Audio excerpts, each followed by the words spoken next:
नमस्कार प्रिय विद्यार्थियों, सभी को नमस्कार, सभी को राम राम। आवाज आ रही होगी सबको? हाँ, मयंक सोनी लाडला स्टूडेंट, शाबाश भाई। नमस्कार, सत श्री अकाल, सभी को आदाब।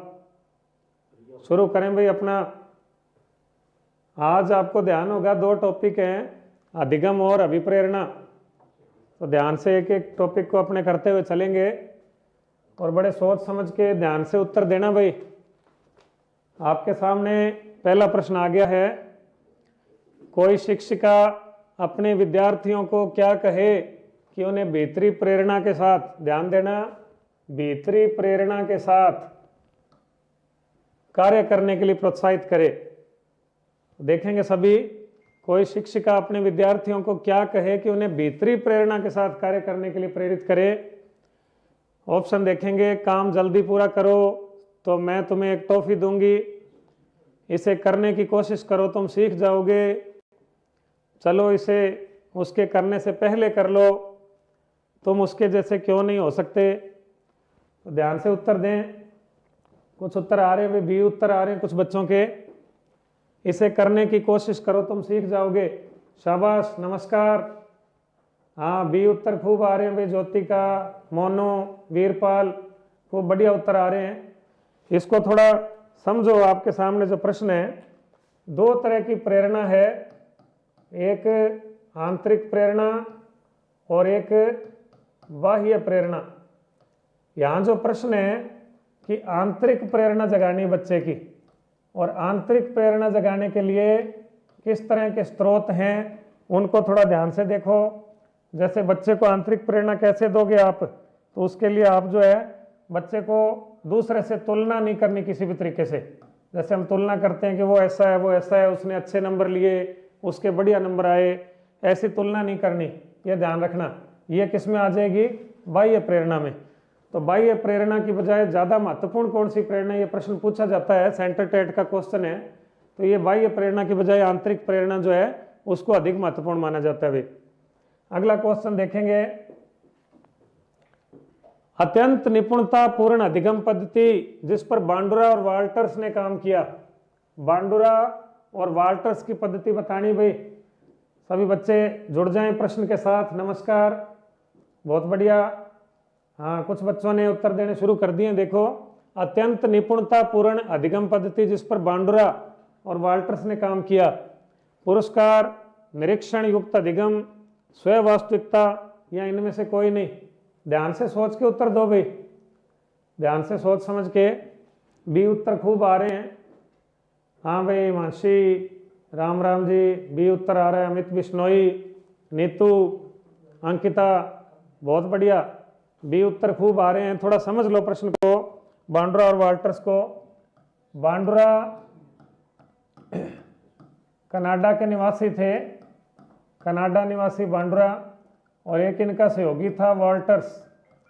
इनके अधिगम सिद्धांत को प्रेक्षणात्मक अधिगम कहते हैं भी, ध्यान देना, प्रेक्षणात्मक अधिगम सिद्धांत, या फिर इस सिद्धांत को निरीक्षणात्मक अधिगम, निरीक्षणात्मक अधिगम सिद्धांत भी कहते हैं। एक नाम इसका आता है मॉडलिंग थ्योरी।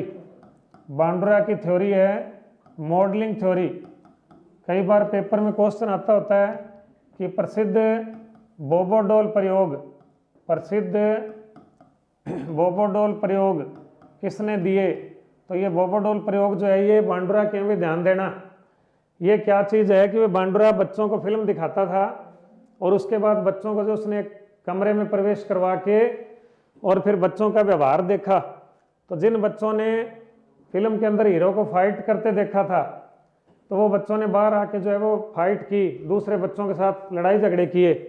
तो इस प्रकार से वो कहता है कि, बांडुरा कहता है कि जैसा देखेंगे वैसा सीखेंगे। तो निरीक्षण युक्त अधिगम अनुकरण किसने दिया? बांडुरा ने। शेयर करें भी अपने साथियों के साथ, लाइक करें सभी, और अपने और साथियों को भी जोड़ें, और दोस्तों को, और इसका लिंक शेयर करें अपने ग्रुप का। तो अगला क्वेश्चन देखेंगे। जब चालक कार की सीट बेल्ट बांध लेता है तब कार का सीट बेल्ट बजर बजना बंद हो जाता है। तो भाई उदाहरण देखो कौन सा है कि सीट बेल्ट जब तक हम नहीं बांधते तो एक बीप की आवाज़ आती रहती, और जैसे ही सीट बेल्ट बांध लिया तो बीप की आवाज़ बंद हो जाती है। तो ये कैसा पुनर्बलन है, ध्यान देंगे, सकारात्मक है या नकारात्मक है या फिर ये दंड है। देखें ध्यान से प्रश्न को, कुछ बच्चे उत्तर दे रहे हैं। हाँ नमस्कार, बहुत बढ़िया भाई, प्रयास करें। कुछ बच्चे ये उत्तर दे रहे हैं सकारात्मक पुनर्बलन, तो थोड़ा सा समझेंगे ध्यान से। पुनर्बलन, पुनर्बलन जिसको अंग्रेजी में कहते हैं भाई रीइंफोर्समेंट, जिंदगी में बड़ा जरूरी है पुनर्बलन। दो तरह का होता है, एक तो सकारात्मक पुनर्बलन और दूसरा नकारात्मक पुनर्बलन, नेगेटिव पॉजिटिव। ये पॉजिटिव है, ये नेगेटिव है। तो थोड़ा सा उदाहरण याद कर लो। सकारात्मक पुनर्बलन जैसे किसी को शाबाशी दे दी, किसी को हम पुरस्कार के लिए हाँ कर दें कि भाई ये करोगे तो आपको पुरस्कार मिलेगा, ये सकारात्मक पुनर्बलन है। और नेगेटिव रीइंफोर्समेंट क्या होता है, जैसे डरावनी आवाज़ है, ये नेगेटिव रीइंफोर्समेंट है, डरावनी आवाज़।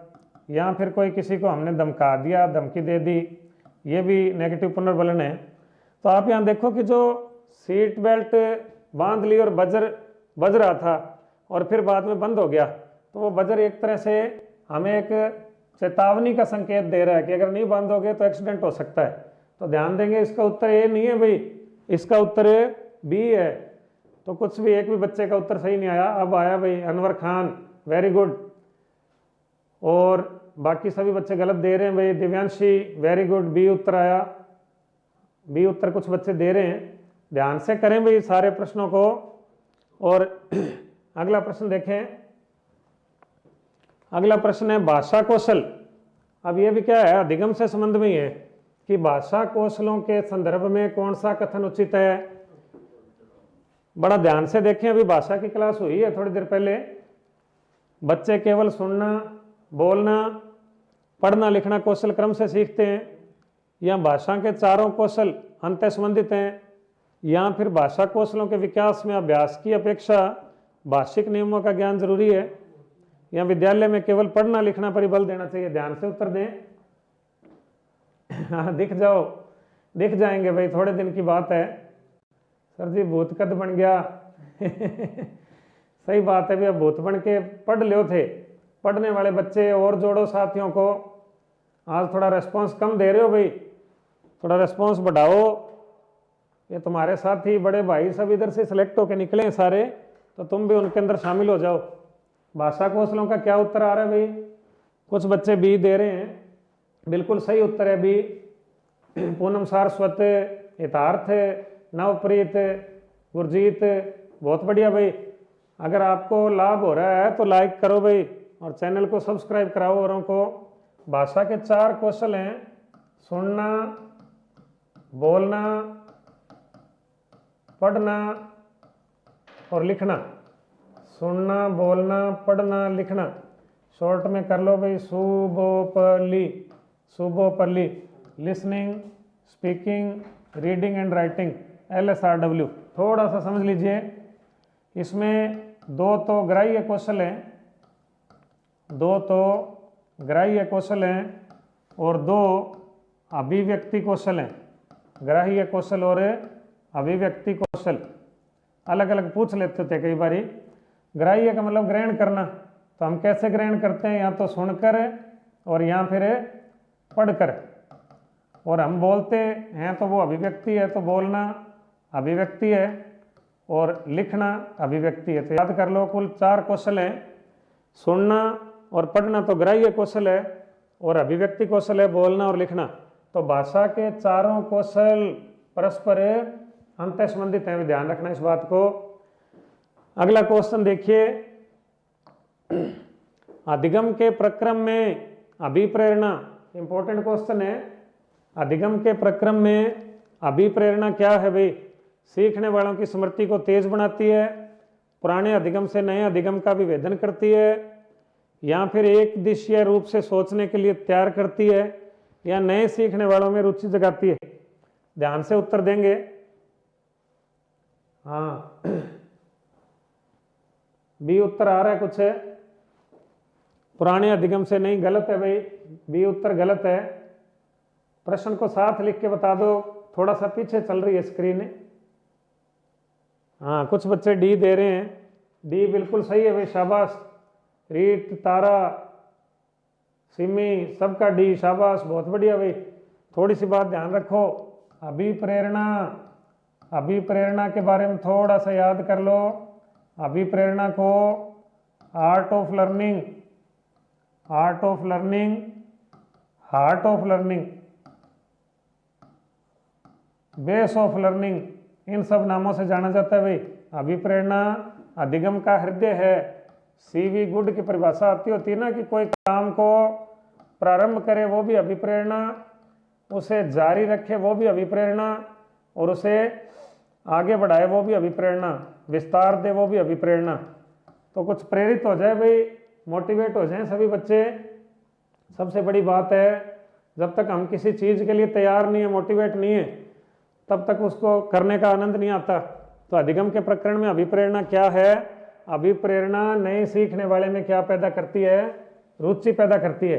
अगर टीचर रुचिकर पढ़ाएगा, रुचिकर बढ़िया तरीके से आंसर देगा बच्चा, तो अभिप्रेरणा दोनों को जागेगी भाई। तो मोटिवेट हो जाइए, मुझे मोटिवेट कीजिए।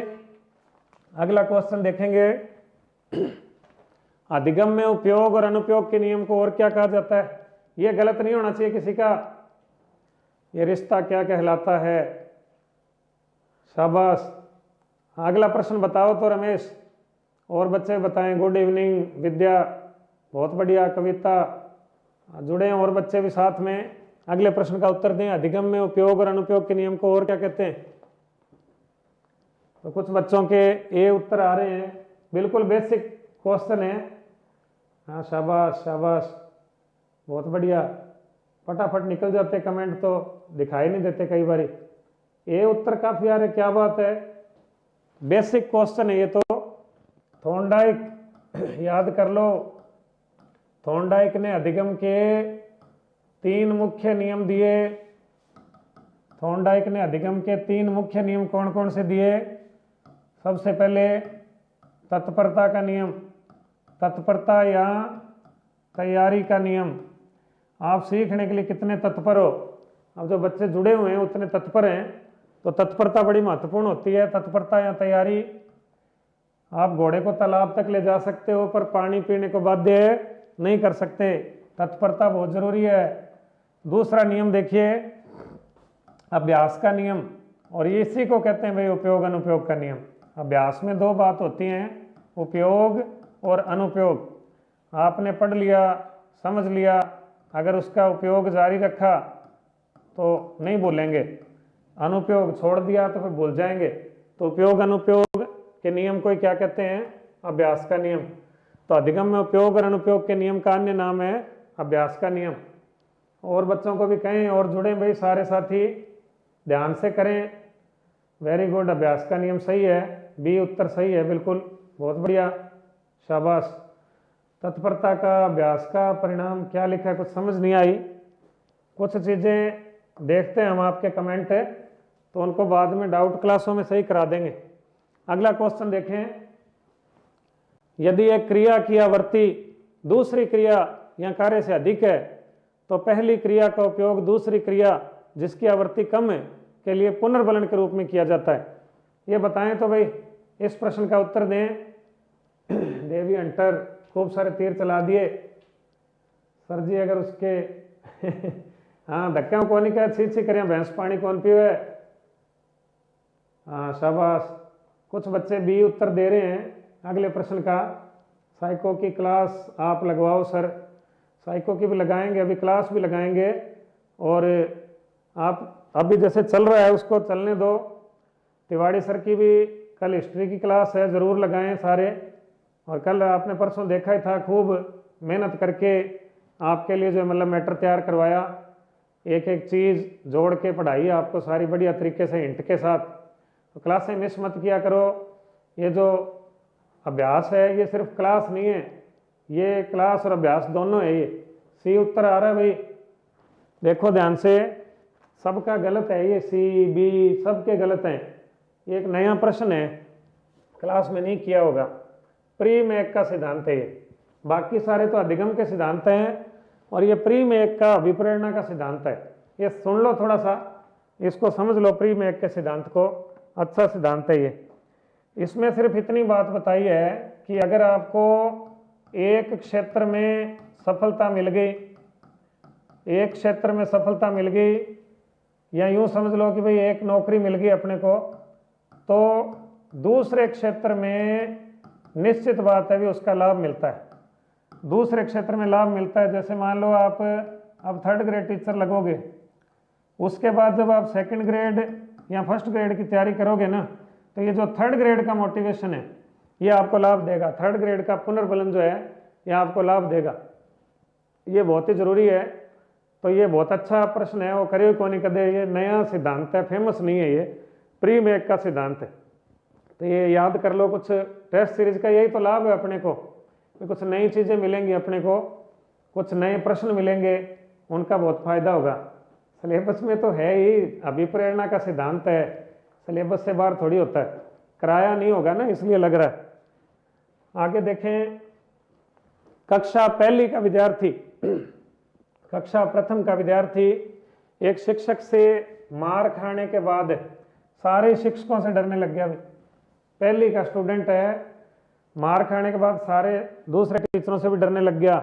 तो ध्यान देंगे भाई कौन सा सिद्धांत है, देखो सामाजिक अधिगम है, या अनुबंधित सिद्धांत है, या गेस्टाल्ट है, या संज्ञानवादी सिद्धांत है। ध्यान देंगे कि 1 का विद्यार्थी है और एक टीचर ने पीटा, सबसे डरने लग गया। उत्तर दें इसका, बी उत्तर काफी आ रहा है, 38 का बी, 38 का बी उत्तर बिल्कुल सही है भाई, शाबाश, सारों का ही बी है। तो मेरे ख्याल से सारे ये सिद्धांत तो खूब पढ़ा है अपने। क्लासिकल कंडीशनिंग, क्लासिकल कंडीशनिंग, शास्त्रीय अनुबंधन, शास्त्रीय अनुबंधन बड़ा महत्वपूर्ण है। किसने दिया था? I.P. पावलोव ने। I.P. पावलोव का सिद्धांत है, बहुत ही फेमस सिद्धांत है शास्त्रीय अनुबंधन है, और इसको अपने इसलिए अनुबंधित सिद्धांत लिखा है। इसके ऊपर कई प्रश्न आते होते हैं कि घोड़ा जो है वो चाबुक की मार से पैर उठा देता था, या एक बच्चे का प्रश्न आया था, बहुत बढ़िया प्रश्न पूछा गया था टेट में ही, कि एक बच्चा जो है वो पुल पे जा रहा था और पुल टूटने की अफवाह फैल गई, वो बच तो गया लेकिन उसके मन में वो डर बैठ गया, और उसके बाद वो हर पुल पे जाने से डरने लग जाता है, पुल पे चढ़ता नहीं। तो इस प्रकार से शास्त्रीय अनुबंधन जो है वो पावलोव का दिया सिद्धांत है। 1904 में इन्होंने पाचन क्रिया के ऊपर ये प्रयोग किए थे, पाचन क्रिया प्रयोग, और इसके लिए पावलोव को जो है नोबेल पुरस्कार मिला था, ये ध्यान रखना। हाँ, पावलोव ने दिया, सही है, कुत्ते पर प्रयोग किया था, कुत्ते की लार ग्रंथि पर इन्होंने ऑपरेशन कर दिया था उसका। बहुत बढ़िया, आप जुड़ रहे हैं, बहुत अच्छे से उत्तर आ रहे हैं। घोड़े को डांस का अनुबंधन, हाँ हाँ बिल्कुल सही है भाई, घोड़े भी डांस करते हैं, घोड़े भी करते हैं, घोड़े के डांस तो मैंने देखे हैं, घोड़े के नहीं देखे। अगला प्रश्न देखें, कक्षा 8 का विद्यार्थी, उसने आदत बना ली कि पुरस्कार प्राप्ति हेतु पढ़ना है, पुरस्कार मिलेगा तो पढ़ूंगा, नहीं तो नहीं पढ़ूंगा। हाँ रमेश बुनान सही है। गंडक पर प्रयोग है, कुत्ते पर प्रयोग है। अगला प्रश्न देखो तो 39वां क्वेश्चन, कक्षा 8 का स्टूडेंट है, उसने आदत बना ली कि उसे पुरस्कार प्राप्ति हेतु पढ़ना है, तो बताओ कौन सा सिद्धांत है? ध्यान से देखो, हाँ शाबाश, कोशिश करो भाई। समरीन ने बी उत्तर दिया है, उत्तेजना अनुक्रिया तो गलत है। प्रश्न का नंबर लगा के लिखो भाई, फिर पता लगेगा। सी उत्तर आ रहे हैं कईयों के, प्रतिक्रिया उत्तेजना, ऐसे तुक्के मार रहे हो, तुक्का मत लगाओ। 39वें का एक ने डी दे दिया, दोनों कैसे हो सकते हैं? एस आर, प्रणाम भाई प्रणाम, एस आर और आर एस दोनों नहीं हो सकते। हाँ तो देखो भाई, नहीं आ रहा तो ध्यान से समझें और अपना मूल्यांकन भी करो साथ में कि भाई हम कितने सही कर रहे हैं। उसने पुरस्कार के लिए पढ़ना है। तो याद करो क्रिया प्रसूत अनुबंधन। स्किनर ने क्रिया प्रसूत अनुबंधन के आधार पे एक विधि बनाई थी, प्रणाली अभिक्रमित अनुदेशन, अभिक्रमित अनुदेशन प्रणाली। और इसमें आप सबको ध्यान होगा एक रेखीय अभिक्रमित अनुदेशन आता है, स्किनर का दिया हुआ है वो भी, रेखीय अभिक्रमित अनुदेशन। इसमें क्या होता है कि विषय वस्तु को यूं फ्रेम में बांट लेते हैं, छोटे छोटे, ये फ्रेम में बांट लिया, ऊपर मैटर लिखा हुआ है और फिर प्रश्न है नीचे, ऐसे मैटर लिखा है फिर नीचे प्रश्न है। यूं इस तरह बच्चों को क्या किए, आजकल तो कंप्यूटर पे आने लग गया, पहले बुकलेट होती थी, बुकलेट में प्रश्न दिए हैं, बच्चा उनको हल कर रहा है, और जैसे ही एक फ्रेम हल कर लिया तो टीचर से जांच करवाता है, और टीचर उसके आधार पे मान लो उसके सारे प्रश्न सही हैं तो उस बच्चे को शाबाशी दे दी या उस बच्चे को कोई अंक दे दिए, इस तरह से उसको पुनर्बलन दे दिया और फिर अगले फ्रेम पे भेज देता है। तो इस प्रकार से जब टीचर प्रत्येक पद पे बच्चे को पुनर्बलन देता है तो ये कह रहा है कि भाई बच्चे ने आदत बना ली कि पुरस्कार मिलूंगा तो पढ़ेगा। तो इसका मतलब ये कौन सा हो गया भाई, क्रिया प्रसूत अनुबंधन सिद्धांत हो गया। बहुत ही इंपॉर्टेंट है, ये चीज़ें लिख लिया करो, जैसे कुछ नई चीज़ मिलती है तो उसको नोट कर लिया करो, बाद में दोबारा वीडियो नहीं सुनना पड़ेगा फिर, और वैसे जितनी बार सुनते हैं उतनी बार याद होता है। अगला प्रश्न मोस्ट इंपॉर्टेंट है, मूल प्रवृत्ति की प्रमुख विशेषता बताओ भाई। हाँ कुछ लिखा है सर, अच्छा पढ़ाते हो, बहुत बहुत धन्यवाद भी सुल्तान सिंह, बहुत बढ़िया, बहुत अच्छा पढ़ा रहे हैं। देखो हौसला बढ़ाओ एक दूसरे का, हमारी भी कोशिश ये है कि भाई आपको चैनल के माध्यम से जो है नए नए प्रश्न मिले, मैटर मिले, और कोई खर्चा तो लग नहीं रहा, सब फ्री है, नहीं तो अपने कोचिंगों पे पैसे भर भर के और फिर पढ़ाई होती है। अब देखो इतना कुछ आपके लिए कर रखा है, बहुत बढ़िया। उत्तर दीजिए, सी उत्तर आ रहा है, मूल प्रवृत्ति की एक विशेषता कि सभी प्राणियों में जन्मजात और प्राकृतिक है। थोड़ा सा समझ लीजिए, बहुत बढ़िया प्रश्न है।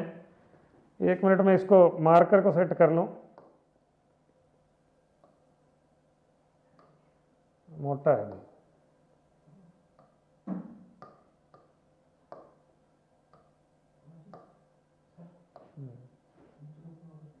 ये, इसको थोड़ा कम, अब ठीक है, बहुत मोटा।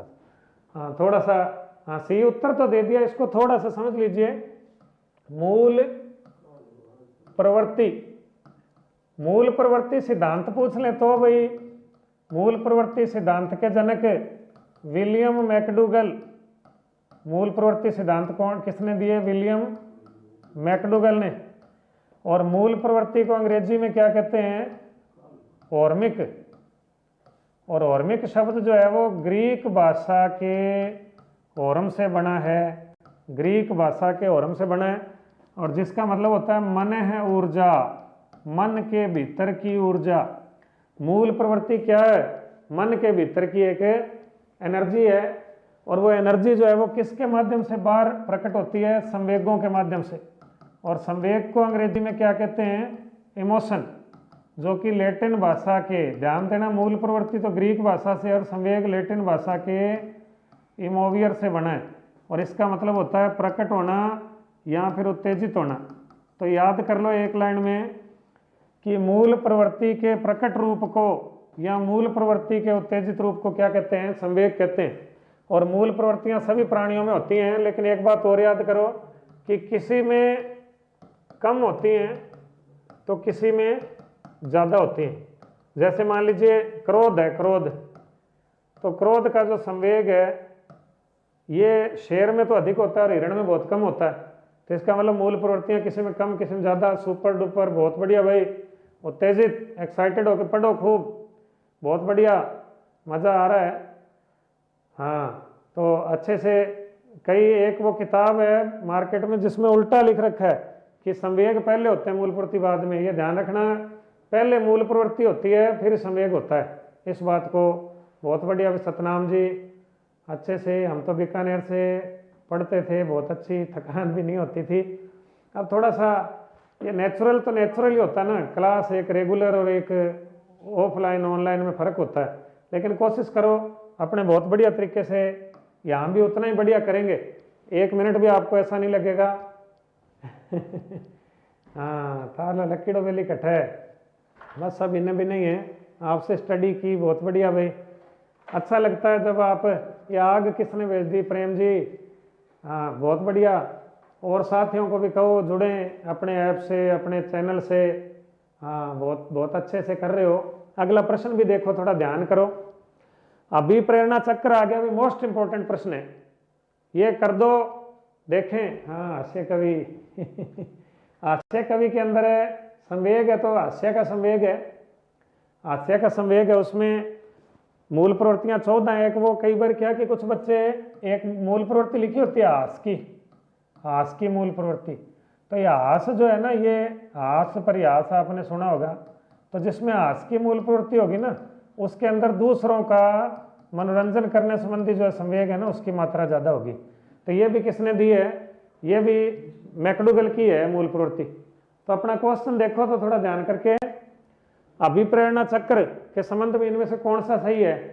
हाँ ये उत्तर आ रहा है, देखो शाबाश राम राम जी, हाँ बहुत अच्छे से ये उत्तर। सर सिंगर हूँ, मुझे पूछना है, पहचाना क्या, अच्छा सिंगर हो, बढ़िया है। मैं भी सिंगर हूँ छोटा मोटा, पर बाथरूम वाला हूँ। जो बच्चे पढ़े हुए हैं वो तो जानते हैं भाई, बहुत अच्छी बात है। ये उत्तर आ रहा है, काफ़ी बच्चों का, सबका ही सही है भाई, किसी का गलत है ही नहीं। बहुत बढ़िया, शाबाश, बहुत अच्छा लग रहा है कि भाई बच्चे इंटेलिजेंट हैं सारे ही। थोड़ा सा देखो इसको, इस चक्कर को मैं थोड़ा समझा दूं आपको, इसमें जगह कम है। ये है ना काटने वाला, ये है ना काटना, ये तो नहीं है काटने वाला। हाँ ये रबड़, ये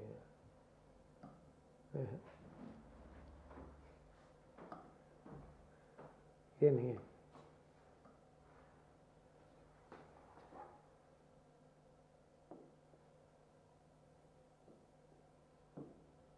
हाँ पूरा पूरा साफ कर दो इसको भी। थोड़ा सा टाइम बर्बाद हो रहा है, दरी बिछा लो सही है, पर लिखना कट है, लिखना भी तो है। हाँ आईना कहाँ, आप कहाँ से हो, अच्छा एक दूसरे से पूछ रहे हो।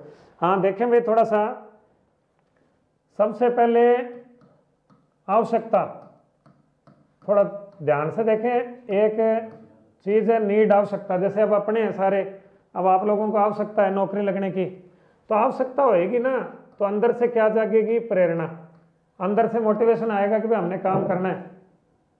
अच्छा हाँ जरूर देखेंगे प्रोफाइल डीपी भी, रमेश जी बहुत बढ़िया। ये संजय सर का बहुत अच्छा प्रयास, बहुत धन्यवाद भाई, संजय सर का भी धन्यवाद। हाँ थोड़ा सा ध्यान से देखें, आवश्यकता होगी तो अंदर से मोटिवेशन आएगा कि भाई मेरे को नौकरी लगना है, मेरे को तैयारी करनी है। और जब प्रेरणा जागती है ना, तो वो हमें उत्तेजित कर देती है किसी काम को करने के लिए। जैसे अब कई बहनों का सब्जी रोटी बनाने का टाइम होगा, तो भी वो प्रेरित हैं कि भाई हमने पढ़ना है, तो उसके हिसाब से वो तैयारी कर रही हैं, तो उत्तेजित हैं कि भाई हमने पढ़ना है। और जब आदमी उत्तेजित है तो फिर उसको लक्ष्य की याद आती है कि भाई हाँ मेरा ये लक्ष्य है, और उसके लिए वो लक्ष्य उत्तेजित व्यवहार करता है। और एक ना एक दिन जो है उसको क्या मिल जाती है, उपलब्धि मिल जाती है, अचीवमेंट मिल जाती है। और जब उपलब्धि मिल गई तो फिर निश्चित बात है कि फिर उत्तेजना में एक बार क्या आ जाएगी, कमी। सिंपल सी बात से हम समझें इसको, आप ऐसे करो भी पानी से जोड़ लो कि आवश्यकता किस चीज़ की है, अभी पानी की, और प्रेरणा आ गई, अंदर से चालक जाग गया भी प्यास का चालक जाग गया, और हम पानी पीने के लिए एक्साइटेड उत्तेजित हो गए। और लक्ष्य जो हमारा, हमें मटका दिखने लग गया, लक्ष्य फ्रिज दिखने लग गया, और फिर हमने पानी पी लिया। और जैसे ही पानी पी लिया तो जो उत्तेजना थी प्यास की वो कम हो गई। तो इस तरीके से मतलब हमें अगला प्रश्न देखें, बहुत इंपॉर्टेंट प्रश्न आ रहे हैं इसमें।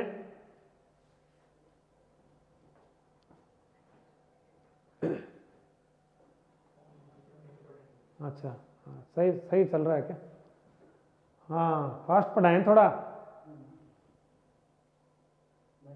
हाँ देखो भाई हेमलता किचन में ही पढ़ रहे हैं, तो ये भी देखो मेहनत है अपनी, बच्चे जो है मतलब प्रयास कर रहे हैं। हाँ थोड़ा सा फास्ट भी कर देते हैं लेकिन कंसेप्ट थोड़ा समझ में आ जाए। कोहलर यह सिद्ध करना चाहता था कि सीखना क्या है। अब बताओ भाई, कोहलर का सिद्धांत था ना अंतर्दृष्टि।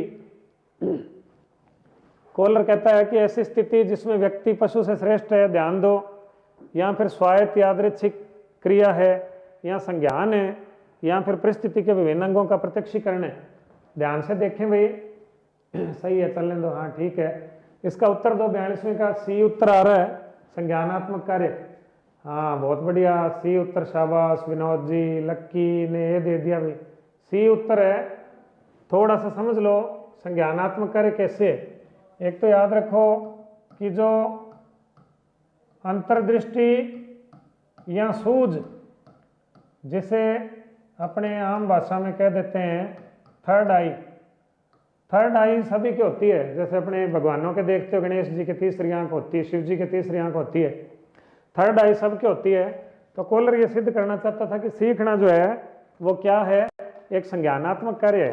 क्योंकि सीखने के लिए क्या चाहिए, सीखने के लिए हमें मानसिक क्रियाएं करनी पड़ती हैं। जैसे अब आप दिमाग लगा रहे हो, आम भाषा में कहें कि हमें दिमाग लगाना पड़ता है, और दिमाग लगेगा तो इसका मतलब अपना क्या क्या काम कर रहा है भाई, संज्ञान, सम प्लस ज्ञान, संज्ञान, सम प्लस ज्ञान। सम मैंने अपने चारों ओर का, और ज्ञान मैंने जानकारी। और ये जानकारी कहाँ स्टोर होएगी, ये जानकारी स्टोर होएगी मस्तिष्क में। इसलिए अधिगम क्या है, अधिगम एक संज्ञानात्मक क्रिया है। दादाजी की ना वो लाद्या को नहीं, कोई काको और ताओर सारा है, सर जी थारा 4 आंख है सही बात है, 4 है लेकिन 5 है भी, एक दिख है को नहीं। तो ध्यान देंगे कोहलर क्या सिद्ध करना चाहता था कि संज्ञानात्मक कार्य है भाई अधिगम। क्योंकि इसके लिए एक थोड़ा सा याद करो, आर एम गैने ने अष्टांग अधिगम के सिद्धांत दिए थे, अष्टांग अधिगम सिद्धांत दिए थे। और उसमें गैने ने जैसे इस तरह से मतलब अधिगम के वो क्रम बताए थे। तो सबसे ऊपर जो सबसे बेस्ट कौन सा बताया था, समस्या समाधान अधिगम। और समस्या समाधान अधिगम जो है ये क्या है, कोहलर का गेस्टाल्टवाद से जुड़ा हुआ। तो याद कर लो थोड़ा सा। अगला प्रश्न देखें, जीवन स्पेस की संकल्पना एक भाग है। लाइफ स्पेस किसने दिया, जीवन दायरा सिद्धांत किसने दिया, थोड़ा देखकर बताएं समझकर। लाइफ स्पेस है जीवन दायरे का सिद्धांत। हाँ प्रॉब्लम सॉल्विंग हो गया, समस्या समाधान, हाँ ये क्लास रोज होती है भाई। अगले प्रश्न का उत्तर दीजिए। 43वें का प्रश्न का नंबर लगा के देंगे तो थोड़ा ध्यान पड़ जाता है पहले वाले का चल रहा है कि इसका चल रहा है। कुछ बच्चे डी उत्तर दे रहे हैं, कर्ट लेविन। हाँ लगभग सभी का ठीक है। ध्यान है क्या भाई थोड़ा जीवन दायरे के बारे में। जीवन दायरा क्या है कि ये व्यक्ति है, पर्सनैलिटी, पर्सन, और इस व्यक्ति के चारों ओर बहुत सारे वेक्टर्स काम करते हैं। व्यक्ति के चारों ओर बहुत सारे वेक्टर्स यानी आकर्षण के क्षेत्र काम करते हैं। आकर्षण के क्षेत्र वेक्टर्स काम करते हैं। जैसे मान लीजिए आप जब 11वीं में हुए थे जब, तो आपके सामने ये था कि भी मैं आर्ट्स लूँ या मैं साइंस लूँ या मैं मैथ्स लूँ या मैं कॉमर्स लूँ। तो इस तरह से ये सारे मान लीजिए ये क्या हैं, वेक्टर्स हैं, आकर्षण के क्षेत्र हैं। और चुनना जो है वो एक टाइम में किसी एक को ही होता है। तो हाँ नमस्कार, हाँ इसको समझिए, चुनना किसी एक को ही होता है ना। तो मतलब जीवन दायरा या लाइफ स्पेस क्या है, इसके और भी नाम है, याद कर लो। कर्ट लेविन के सिद्धांत का एक नाम है तल रूप सिद्धांत, एक नाम है स्थल रूप सिद्धांत, स्थल रूप, एक नाम है स्थल आकृति सिद्धांत, स्थल आकृति सिद्धांत। तो ये कहता है कि इंसान कहाँ सीखता है, कर्ट लेविन कहता है कि इंसान है जीवन क्षेत्र में सीखता है। जीवन क्षेत्र, हम लोग जैसे अब कहाँ सीख रहे हैं, जीवन क्षेत्र में सीख रहे हैं। तो इस तरह से जीवन दायरा सिद्धांत किसने दिया, कर्ट लेविन ने। अगला क्वेश्चन देखें। शाबाश, जितना बढ़िया तरीके से बता रहे हो बहुत अच्छा लग रहा है।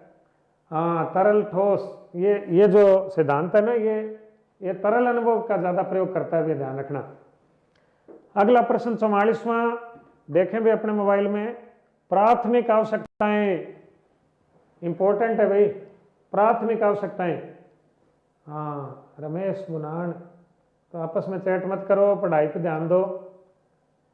बताएं भी प्राथमिक आवश्यकताएं क्या होती हैं, कौन सी होती हैं, इसके अंदर उत्तर देख के बताओ। समाज में सम्मान रखने की, या फिर व्यक्ति के अस्तित्व को बनाए रखने की, विद्यालय के बनाए रखने की, इनमें से कोई नहीं। हाँ उत्तर आ रहे हैं।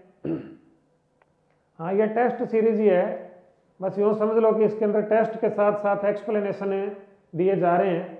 बी उत्तर आ रहा है आज सभी बच्चों का लगभग, व्यक्ति के अस्तित्व को बनाए रखने के लिए।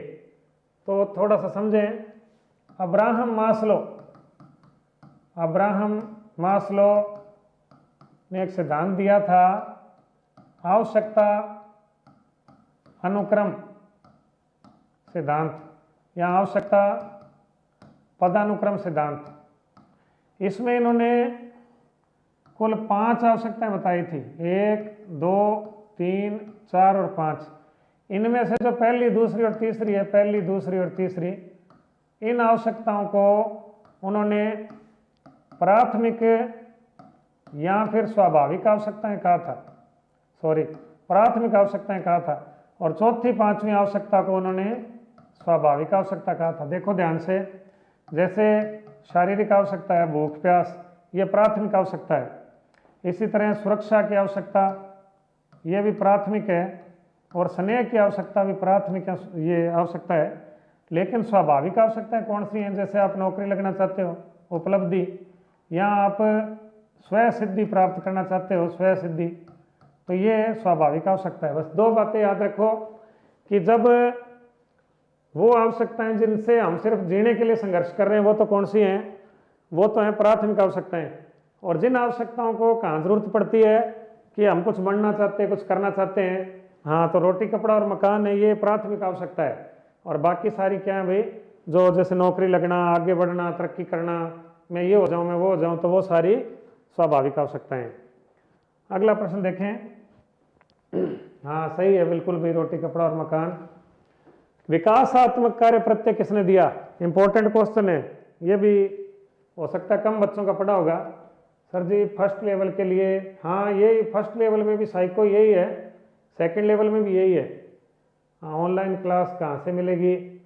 ऑनलाइन क्लास यही बढ़िया है, इसमें क्लासें भी दे देंगे। अब ध्यान दें थोड़ा सा। हाँ आत्मसिद्धि स्वाभाविक है, क्योंकि आदमी का स्वभाव है कि मैं कुछ बन जाऊं। अगला प्रश्न देखें, विकासात्मक कार्य प्रत्यय किसने दिया? प्रश्न का नंबर लगा के उत्तर दो। 45 का, कुछ का सी आ रहा है। जीन प्याजे नहीं, जीन प्याजे तो विकासात्मक सिद्धांत के जनक थे, लेकिन यहाँ क्या पूछ रहे हैं? विकासात्मक कार्य।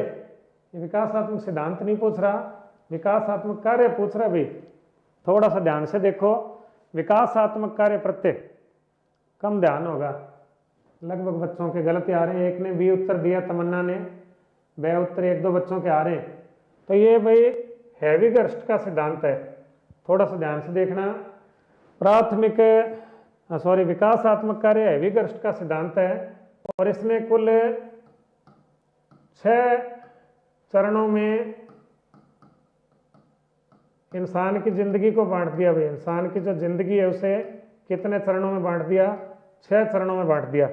ये थोड़ा सा अगर आप देखना चाहें तो पहला चरण है इन्फेंसी, ये 5 साल तक मानता है कि 5 साल तक पहला चरण, ये इंपॉर्टेंट है, थोड़ा इसका स्क्रीनशॉट वगैरह रख लेना। दूसरा चरण है जिसको बोलते हैं मिडल चाइल्डहुड, ये 6 से 12 साल माना है। हालांकि अपने पूरा चाइल्डहुड मानते हैं 6 से 12, लेकिन ये थिंकर का सिद्धांत है ना, उसके अनुसार है। तीसरा एडोलसेंस, ये 13 से 17 मानता है इसको, अपने जैसे 19 तक मानते हैं। चौथा चरण इसने दिया अर्ली एडल्टहुड, और ये इसने माना 18 से 35 तक। फिर उसके बाद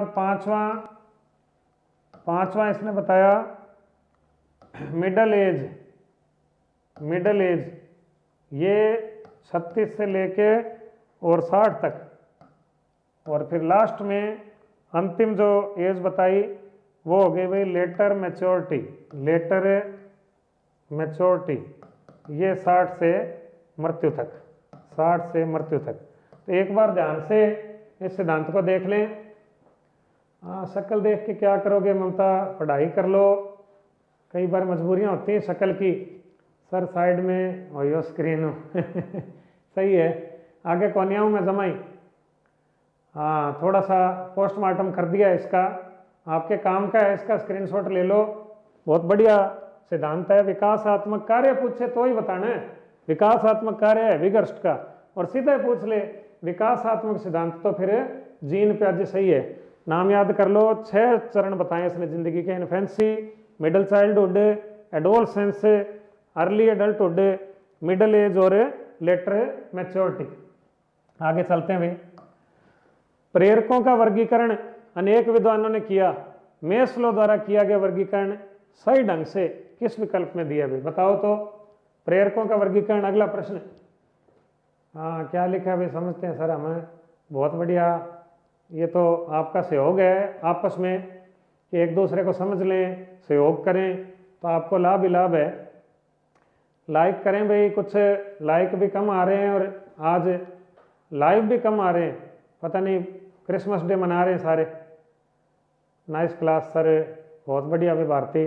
अगले प्रश्न का उत्तर आने लग गया भाई। प्रियंका 46 का बी, कार्तिक ने भी बी उत्तर, बे लगभग बे उत्तर आ रहा है। जन्मजात और अर्जित, बिल्कुल शाबाश, टाइम नहीं बर्बाद करेंगे। जन्मजात और अर्जित, बस इतना समझ लो। एक था गैरेट, इसका पूछ लें तो क्या बताओगे, जैविक, सामाजिक और मनोवैज्ञानिक, ये आ जाए तो किसका, गैरेट का। एक है थॉमसन का, थॉमसन का पूछ लें तो प्राकृतिक और कृत्रिम, ये आ जाए तो थॉमसन का। और तीसरा अपने सामने ही है मैस्लो का, और मैस्लो ने कौन से बताए भाई, जन्मजात और अर्जित। तो प्रेरकों को जन्मजात और अर्जित, हाँ बहुत बढ़िया भाई, खतरनाक, बहुत अच्छे से, धन्यवाद आपका, बढ़िया चल रहे हो। कितने प्रश्न हैं, 46 हो गए ना, आधे हो गए। आगे देखें, मेहनत करो भाई, मेहनत से सफलता मिलती है, प्रयास करो। जिन्होंने बी उत्तर दिया बहुत बढ़िया, एक बार शेयर करो भाई सारे दूसरे ग्रुपों में, कम से कम 5-5 ग्रुपों में तो शेयर करो अगर बढ़िया लग रहा है तो। और एक बार लाइक भी दे दो सारे, तो देखें तो जैसे मैं तो ताली मांगता होता हूँ क्लास में, तो भी ताली बजाओ। अब यहाँ थोड़ा लाइक करो, छानी बड़ी से, प्रणाम प्रणाम जी, प्रणाम डागला जी, रंजना जी, कितना और कराओ सर। 30 क्वेश्चन आज ही पेपर में, 30 क्वेश्चन आते हैं ना, तो अपने 30 की वो सीरीज बनाई हुई है, और हर क्वेश्चन पे 1-1.5 मिनट तो लगता ही है। तो कोशिश करेंगे अपने को 20-25 मिनट में कर लेंगे। सुपर मार्गदर्शन और धन्यवाद। हाँ, ये लाइक करते हो ना तो हौसला बहुत बढ़ता है। टॉपिक प्रेरणा है तो प्रेरित करो भाई, शाबाश, बहुत बढ़िया। आपके लाइक से एनर्जी आती है और ऐसे जी करता है और बढ़िया पढ़ाएंगे। भगवान से प्रार्थना करो कि भाई अपने सिलेक्शन हो जाएं सबके, जितने बच्चे जुड़े हुए हैं। अगले क्वेश्चन पे चलते हैं। बहुत धन्यवाद आपका भी। अगला क्वेश्चन देखो, निम्न में से कौन सा कथन चिंतन, कई बार आपने देखा होगा ये 4 टॉपिक छोड़ देते हैं कई टीचर। एक तो समस्या समाधान अपने सिलेबस में अधिगम के साथ ही आता है, समस्या समाधान। एक प्रत्यय अधिगम, ये कई टीचर नहीं कराते, प्रत्यय अधिगम। चिंतन, ये भी इम्पोर्टेंट है। और एक अन्वेषणात्मक अधिगम, अन्वेषणात्मक अधिगम, ये भी कई बार अपने नहीं पढ़ते इसको। और एक मानचित्र निरूपण, मानचित्र निरूपण, ये बेटा बड़े ध्यान से, ये ना 5 टॉपिक छोड़ना मत। एक प्रश्न की गारंटी है यहाँ से, छोटे छोटे 5 टॉपिक हैं 1-1.5 पेज के, और एक प्रश्न की यहाँ से गारंटी है। ये प्रश्न भी देखो पेपर में आया हुआ है, उत्तर आने लग गए। 47 का डी आ रहा है, चिंतन और भाषा से संबंधित है, डी उत्तर। हाँ शाबाश, शाबाश भाई, बहुत ही अच्छे, डी उत्तर सबका सही है, बहुत बढ़िया। टेस्ट के साथ साथ चिंतन है, सब लास्ट में करायो, याद है समोसा खाया। समोसा की फोटो ही भेजी एक टाबर काल परशुमन मोबाइल पर। तो अच्छी बात है, आपको याद रहना चाहिए। आप देखो ये क्या कहता है कि चिंतन में प्रतिमा और भाषा प्रयुक्त होती है। जब आप किसी चीज का चिंतन करते हो तो मन के अंदर जो है वो मानसिक रूप से भाषा वाक्य चलते रहते हैं, मैं ये करूँगा, मैं ये बनूंगा। एक बात और याद करना, चिंतन एक प्रकार का सूचना प्रक्रमण है। तो ये हमारा मस्तिष्क है और ये मस्तिष्क जो है इससे वातावरण में से क्या आती हैं, सूचना, और चिंतन द्वारा उन सूचनाओं को मस्तिष्क में स्टोर कर लिया जाता है। और चिंतन संज्ञानात्मक प्रक्रिया है, क्योंकि जब हम किसी चीज़ को वातावरण से प्राप्त करेंगे तो पहले समझेंगे तो ज्ञान होगा, थोड़ा और बढ़िया समझ में आएगा तो बोध होगा। तो इस प्रकार से चिंतन जो है वो संज्ञानात्मक प्रक्रिया। एक बात और मेरी याद करना कि चिंतन कब शुरू होता है, चिंतन समस्या आने पर शुरू होता है। ये प्रश्न आता होता है पेपर में, समस्या आने पर चिंतन शुरू होता है। और समाप्त कब होता है, समाप्त होता है समस्या के समाधान पर। यानी जब आदमी के सामने कोई टेंशन आती है, समस्या आती है, तो वो चिंतन करता है। और ख़त्म कब होता है, जब समस्या का समाधान होता है। तो सर जी थे, बेस्ट कराओ, बहुत धन्यवाद भाई मोटिवेशन के लिए, परमात्मा करे सारे नौकरी लग जाओ। अब देखो समस्या है ना, सही बात है, अभी समस्या नौकरी लगना है, अभी अभी ये टेंशन है, और टेंशन है तो अब हम समस्या सामने आ गई तो उसके लिए हम चिंतन कर रहे हैं ना कि तैयारी कैसे करें। कोई कहता ऑनलाइन पढ़ लो, कोई कहता ऑफलाइन पढ़ लो, कोई कहे जी फलानी गाइड ले आओ। तो समस्या आने पे तो चिंतन शुरू होता है, और जैसे ही समस्या का समाधान निकल जाता है तो चिंतन समाप्त होता है। मुंडो देखेगा पीसा लगे भाई, मुंह दिखाएगा, अब पहला बांध तैयार रखो, मुंह दिखाएगो। आगे देखें, शाबाश। मस्तिष्कीय तरंगों का अभिप्रेरणा सिद्धांत, ये बताओ तो जाने, मस्तिष्कीय तरंगों का अभिप्रेरणा सिद्धांत किसने दिया? शेफर ने, मेलमो ने, गेट्स ने, ब्लेयर ने? थोड़ा सा कोशिश करें। हाँ शाबाश शाबाश, खत्री जी सर, राम राम, राम राम सर, राम राम, सारों को राम राम, क्या गजब पढ़ाते हो, बहुत धन्यवाद जी। सुमन जी, परमात्मा तरक्की दे, राम राम जी। हाँ बताओ तो भाई, अगला प्रश्न नंबर लगा के। डी उत्तर आ रहा है कईयों का, कई सी लिख रखे है। ध्यान से देखो भाई, किन्हें कौन ध्यान के। सर कितने बजे क्लास आएगी? कल भाई एक तो इंद्राज जी सर की पंजाबी की क्लास होएगी 10:30 बजे। जिन बच्चों के पास सेकंड लैंग्वेज पंजाबी है उनकी पंजाबी की क्लास है कल 10:30 बजे, तो छोड़ना मत क्लास है। हाँ कुछ बी उत्तर आने लग गए भाई, कुछ बीच बीच में। जिन्होंने बी उत्तर दिया है मेलमो, बिल्कुल सही है। नहीं ध्यान तो मैं बताता हूँ आपको। मेलमो का सिद्धांत थोड़ा सा समझ लीजिए, काम आएगा आपके। मेलमो कहता है कि हमारा जो मस्तिष्क है उसमें जो अभिप्रेरणा होती है वो बिजली की तरंगों के समान होती है, बिजली की तरंगों के समान होती है अभिप्रेरणा। और जब हम किसी काम के लिए उत्तेजित होते हैं तो उस काम को हम शीघ्रता से करते हैं, शीघ्रता से करते हैं। अपने छोटे बच्चे का जैसे कह देते हैं, छोटे बच्चों को, दो बच्चों को कंपटीशन करा दिया कि बेटा पहला दूध को गिलास कौन खत्म कर सी, तो दोनों बच्चे फास्ट फास्ट करते हैं, जिसको पहला खत्म कर सी चॉकलेट दे से। तो वह 5100 रुपया दे सी तो मैं और बढ़िया पढ़ाऊँ। राजेश लेगा जी। तो जैसे मैं उदाहरण दे रहा था कि जब बच्चों को उत्तेजित कर दिया तो बच्चों का दिमाग बिजली की तरंग के समान फास्ट हो जाता है और फिर उस काम को वो शीघ्रता से करते हैं। अब जैसे मान लो पहले तारीख नहीं थी, अब अपने 25 अप्रैल तारीख घोषित हो गई, तो क्या आपका दिमाग बिजली की तरंगों के समान तेज हो गया कि नहीं हो गया? तो इस तरीके से मतलब अभिप्रेरणा का बिजली की तरंगों से, मस्तिष्क की तरंगों से जुड़ा हुआ सिद्धांत किसने दिया? मेलमो ने। कल पंजाबी की क्लास भाई 10:30 बजे सुबह होएगी। रमेश जी पंजाबी की कल क्लास है 10:30 बजे, तो लगाना नाम भूलें जो बच्चों के पास पंजाबी है। बहुत अच्छे से उत्तर आ रहे हैं, बहुत बढ़िया, शाबाश। आगे देखें, संस्कृत की क्लास भी बता देंगे संजय जी से पूछ के, अभी परसों तक उम्मीद है, परसों से हो जाएगी। आप जुड़े रहो, हौसला बनाए रखो। हिस्ट्री की क्लास कल लगेगी भाई 6:15 बजे शाम को, तिवाड़ी सर की। हाँ आगे देखो भाई, इंग्लिश वगैरह सब लगाएंगे, 1-2 दिन थोड़ा सा इंतजार करो। इनमें से कौन सा बाह्य अभिप्रेरणा का एक उदाहरण है? इंपॉर्टेंट आ गया भाई, आंतरिक और बाह्य अभिप्रेरणा अभी समझाई थी थोड़ी देर पहले, आंतरिक अभिप्रेरणा और बाह्य अभिप्रेरणा। तो थोड़ा सा पहले देख लो आप। मैं अपना गृह कार्य पूरा करती हूँ क्योंकि शिक्षक प्रत्येक नियत के लिए हमें अंक देता है। मैं अपना गृह कार्य पसंद करती हूँ क्योंकि बहुत आनंददायक है। मैं बहुत अधिक सीखती हूँ जब मैं अपना कार्य करती हूँ। गृह कार्य करने में अपनी अवधारणाओं को अच्छी तरह समझती हूँ। बड़ा सोच के, हाँ शाबाश, ये उत्तर वालों को शाबाश। ज्योति ये उत्तर है, और कई बच्चों को निकल गया। आशा ये उत्तर सही है भाई। ध्यान देखो, सावड़ कौन दिखे? नेटवर्क की दिक्कत हो, उसके रेंज की दिक्कत होती है। तरीका लाजवाब है प्रेम जी, बड़ा धन्यवाद आपका, बहुत बढ़िया तरीके से समझो। ये दो बातें, आंतरिक और बाहरी। कई बार प्रश्न आता होता है कि कोई बच्चा मान लीजिए घर पे बैठा है और बैठे बैठे वो कविता वाचन कर रहा है, यानी किताब के अंदर से कोई कविता पढ़ रहा है।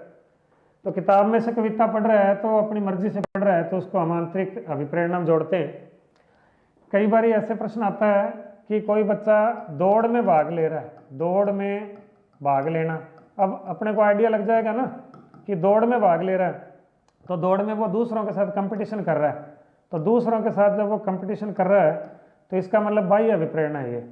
और जब वो अपनी मर्जी से घर बैठा कोई कविता कहानी पढ़ रहा है तो इसका मतलब वो जो है अपने मनोरंजन के लिए कर रहा है। कैसे कर रहा है? तो अब थोड़ा सा ध्यान देना। मैं अपना गृह कार्य पूरा करती हूँ क्योंकि शिक्षक प्रत्येक कार्य के लिए मुझे क्या दे रहा है? अंक। तो अंक का लालच हो गया, अंक का लालच हो गया, तो अभिप्रेरणा कौन सी होगी? भी बाहरी होगी। और बाकी तीनों में देखो कोई लालच नहीं है, अपनी मर्जी से सारा काम हो रहा है। तो बड़े अच्छे से उत्तर आ रहे हैं, और जैसा मुझे उम्मीद थी पढ़ते हो, और सिर्फ पढ़ने वाले बच्चे ही मतलब जो है वो लाइव जुड़े हुए हैं और मेहनत कर रहे हैं। जो लाइव नहीं है वो मजबूरी हो सकती है उसकी कोई कि भाई इस टाइम ना सेट बैठता हो, लेकिन कोशिश करें कि भाई लाइव में फ़ायदा बहुत है। लाइव में साथ के साथ मूल्यांकन होता रहता है ना अपना। बहुत अच्छा भाई। एक अध्यापिका यह सुनिश्चित करना चाहती है कि उसके विद्यार्थी आंतरिक रूप से प्रेरित हैं, तो इसके लिए वो अध्यापिका क्या करेगी भाई? तो थोड़ा सा देखो इसको, क्या करेगी अध्यापिका कि बच्चे आंतरिक प्रेरित हैं, अपने आप प्रेरित हैं। सभी बच्चों के लिए एक समान मानक उल्लिखित कर दे, या फिर अंतिम परिणाम पर ध्यान देने के बजाय व्यक्तिगत रूप से बच्चों की अधिगम प्रक्रियाओं पर ध्यान दे, या फिर पुरस्कार दे दे, या फिर ऐसी योजना बनाए जिससे विचारी चिंतन आए। हाँ गुरु जी चुटकी खाओ, चुटकी तो अब थे खा लो। हाँ भाई लाइक करो सारे। देखो तो अब लाइक अभी अपने 800 तक तो पहुंचा दिया आपने, बड़ी खुशी की बात है। एक बार मेरी रिक्वेस्ट है भी, अपने को वीडियो अगर पसंद आ रहा है तो एक बार सारे लाइक बटन ठोको भाई सारे, एक बार सारे मिलकर लाइक करो। देखो तो 815 थे अभी, देखें अगर आप इतने बच्चे जुड़े हुए हो तो कितना फर्क पड़ता है। सर हिंदी की लाइव क्लास होती है क्या? पूछ के बता दूंगा। हाँ भाई कुछ बच्चे बी उत्तर दे रहे हैं, कुछ डी उत्तर दे रहे हैं। ध्यान से देखो, इसका उत्तर बी आएगा ना भाई। अंतिम परिणाम पर ध्यान नहीं देना, बल्कि व्यक्तिगत रूप से बच्चों की प्रक्रियाओं को। एक बात रट लो, अब जितने भी मान लो जैसे एनसीएफ 2005 है, एनसीएफ 2005 या आरटी 2009 है, या नई शिक्षा नीति अपने जो आई है 2019 से, इन सारों में एक ही बात कही है कि टीचर वही है जो व्यक्तिगत रूप से बच्चों का ध्यान करे। क्लास में सभी प्रकार के बच्चे हैं, कुछ होशियार हैं, कुछ कमज़ोर हैं, कुछ एवरेज हैं, कई बच्चे थोड़े अंतर्मुखी होते हैं, कई स्वालीन होते हैं, ऑटिज्म वाले बच्चे, कई पिछड़े बालक भी होते हैं। हाँ गलत को भी बताना ये भी बहुत ज़रूरी है। तो इस प्रकार से टीचर वो है जो एक एक बच्चे पे ध्यान दे।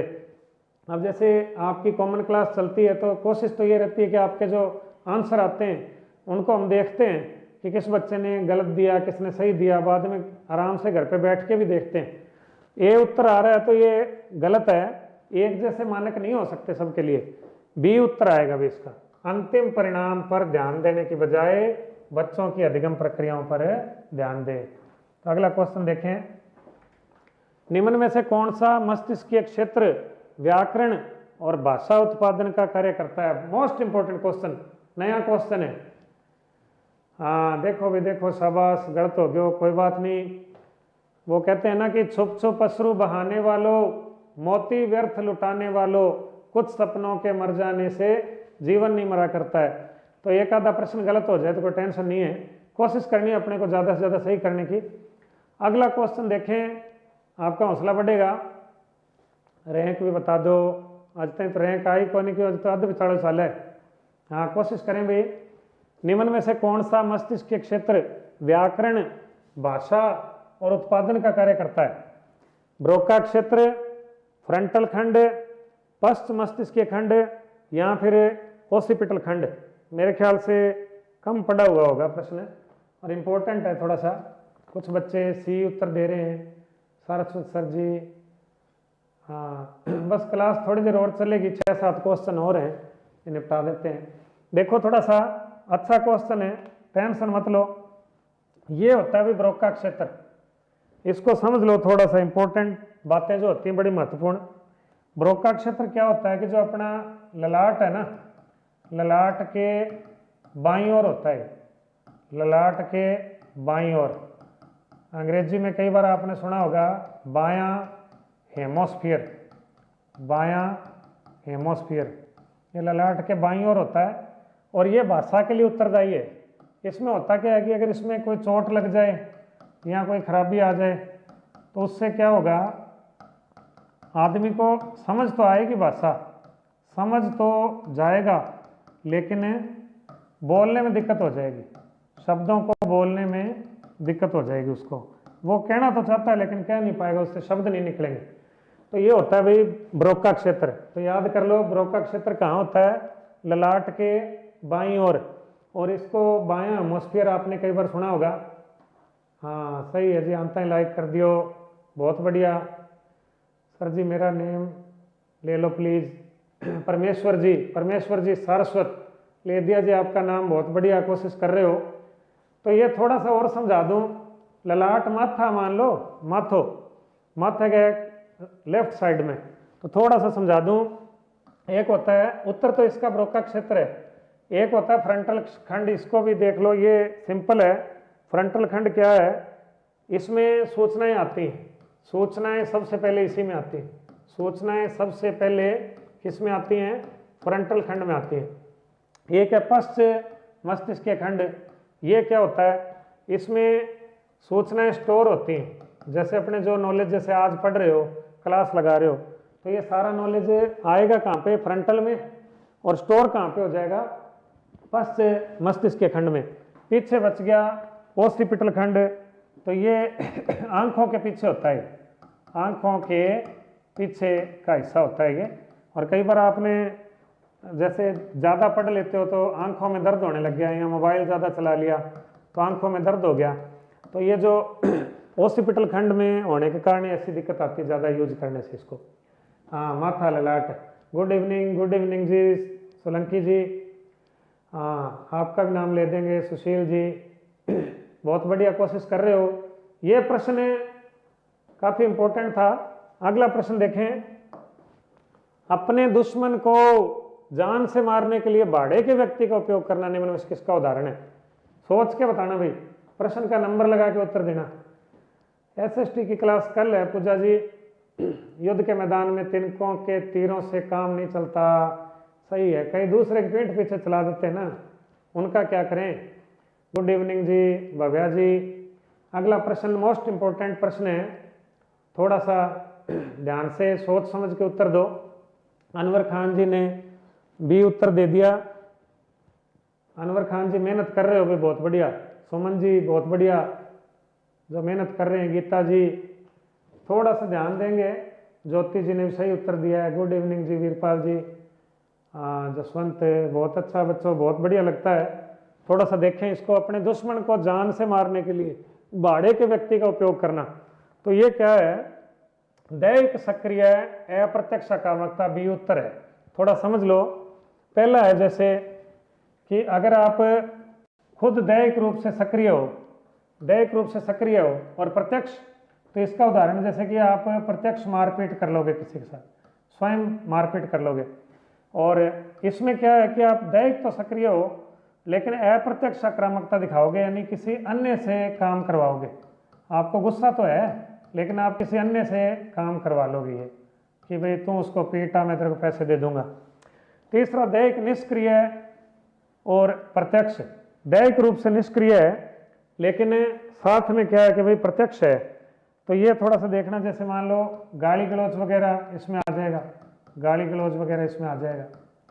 और चौथा दैहिक निष्क्रिय, यानी पूरी तरह से ही निष्क्रिय है और अप्रत्यक्ष भी है, प्रत्यक्ष नहीं है। तो इसमें क्या है कि आदमी मन ही मन गुस्सा निकालता है, मन ही मन गुस्सा निकालना। इंपॉर्टेंट क्वेश्चन है, थोड़ा सा समझ के ध्यान से करो। तो इसमें उत्तर क्या आ गया भाई, दैहिक सक्रिय अप्रत्यक्ष आक्रामकता। हाँ, दूसरे से करवाया तो दैहिक सक्रिय ब उत्तर आएगा। हाँ, सिरा ही ले लेंगे, है ना, सही है बात, सही है बिल्कुल।